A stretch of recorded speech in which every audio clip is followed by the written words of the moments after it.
मैं हुजूर की बारगाह की हाजिरी दे के आ रहा था तो बिल्कुल बाहर ना मस्जिद नबी शरीफ के जंगले से बाहर निकल के वो बूढ़ी अम्मा सादे से कपड़े, पंजाब की थी, किसी गांव की थी और उम्र भी बहुत ज्यादा थी। उसके सादे से जुमले वो दूर बैठ के ना, चूंकि करीब तो खवातीन का आना दुरुस्त है भी नहीं और वो आने भी नहीं देते, तो वहां बैठी थी। चले, मैंने भी बहुत सारे नातें सुनी हैं, अल्हम्दुलिल्लाह, सुनते रहेंगे जब तक जिंदा हैं। पर उस बूढ़ी अम्मा के ना दो जुमले, दो फिक्रे, फट गया मेरा कलेजा और कई दिन मैं रोता रहा।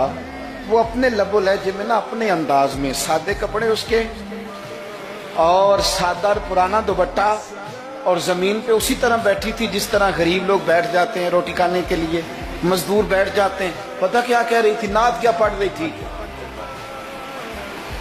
क्या उसका अंदाज था नात पढ़ने का।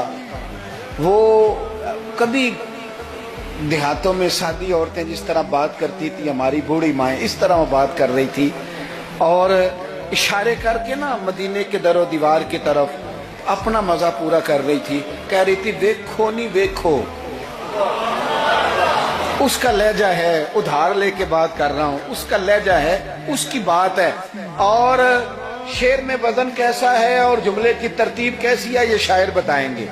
मुझे तो लुत्फ आया था तो मैं बात आगे नकल कर रहा हूं।